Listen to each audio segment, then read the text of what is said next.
सच्चिदानन्दरूपाय विश्वोपत्यादिहेतवे तापत्रयविनाशाय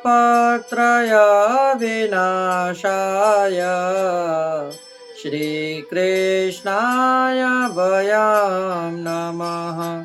पुष्टिमार्गीय सर्वज्ञ करुणारसपूरित श्रेष्ठफलप्रदाता च तस्मै श्री गुरुवे नमः। जय श्री कृष्ण, राधे राधे, जय श्री वल्लभ प्रियजनों। दास का प्रणाम स्वीकार करें। आज ये दास आपके लिए एक ऐसे संत की कथा लेकर आया है जो वशिष्ठ जी का ही अवतार थे। जिन संत का नाम श्री राघवानंद जी। कहते हैं परीक्षा भक्त की भगवान तो लेते ही हैं, परंतु जो उनके पास आने वाले अनुयायी होते हैं वह भी लेते हैं। जैसे कुछ शिष्यगण मंत्र दीक्षा लेने वाले। तो श्री राघवानंद जी की कथा प्रारंभ करने से पहले दास आपसे निवेदन करना चाहेगा कि यदि आप हमारे चैनल पर नए हैं तो हमारे चैनल को सब्सक्राइब करके कमेंट करिए। कमेंट में जय श्री कृष्णा, राधे राधे, जय श्री वल्लभ अवश्य लिखिए। और लाइक करके चैनल को शेयर इतना करिए कि जिससे और लोग भी इसका लाभ प्राप्त कर सकें। श्री राधे। शुरू करते हैं आज की कथा श्री राघवानंद जी की। कहते हैं श्री संप्रदाय में, श्री एक संप्रदाय है, श्री संप्रदाय में श्री राघवानंद जी महाराज को गुरुदेव वशिष्ठ का अवतार माना जाता है। आप श्री हरियानंद जी महाराज के कृपा पात्र थे। वेद शास्त्र पुराण आदि के प्रकांड विद्वान होते हुए भी आप अत्यंत अमानी थे। अमानी का अर्थ होता है कि जिनके अंदर मान ना हो, कि जैसे जो किसी चीज की ये ना अभिलाषा ना रखे कि हमें मान मिले, हमें ये मिले। क्यों? कि जहां ये भाव प्रकट होगा कि मुझे इस जगह पर मान नहीं मिला, मुझे ये नहीं मिला, वह अब अभिमानी होगा। अभिमान कभी नहीं होना चाहिए, अमानी हो।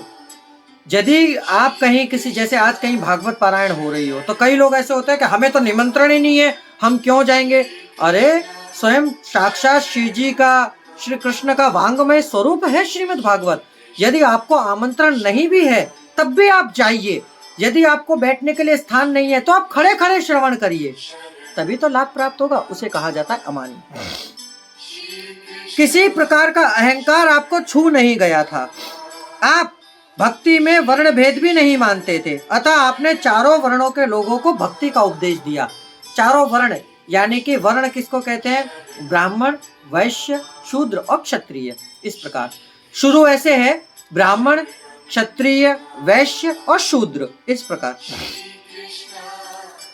आप एक सिद्ध संत थे, परंतु आपकी सिद्धियां चमत्कार प्रदर्शन के लिए नहीं, अपितु जनता जनार्दन को भगवत भक्ति की ओर प्रवृत्त करने के लिए थी। एक छोटी सी कथा। एक बार की बात है, आपके 3 श्रद्धालु भक्तों ने आपको एक ही दिन मंत्र दीक्षा देने के लिए कही और एक ही समय पर देने के लिए कही, और तीनों जगह अलग अलग कही।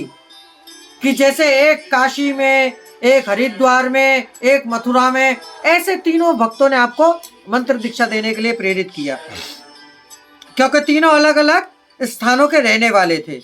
श्री राघवानंद जी महाराज ने अपने तीनों भक्तों की इच्छा पूरी करना चाहिए, अतः उन्होंने योग बल से अपने 3 स्वरूप बनाए और तीनों भक्तों के यहाँ जाकर एक ही साथ, एक ही समय पर, एक ही पल में तीनों को दीक्षा दी। आप बहुत समय तक काशी में निवास किया।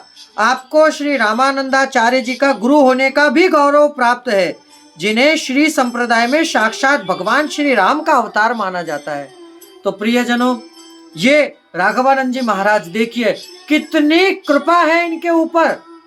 स्वयं वशिष्ठ जी का अवतार और दूसरे स्वयं रामानंदाचार्य जी गुरु के होने का गौरव भी प्राप्त है। रामानंदाचार्य जी की कथा हमने आपको अपने YouTube चैनल पर बता ही रखी है, तो आप इसे देखिए और समझिए कि ऐसे ऐसे गुरु है, क्योंकि हमने आपको बता रखा है कि पानी पियो छान कर और गुरु करो जानकर। गुरु ऐसा बनाइए कि गुरु कृपा से ही प्रभु की प्राप्ति होगी। गुरु कृपा ही केवलम। गुरु के बिना आप प्रभु को प्राप्त नहीं कर सकोगे, नहीं कर सकोगे, नहीं कर सकोगे। तो प्रियजनों, ये थी राघवानंद जी की कथा।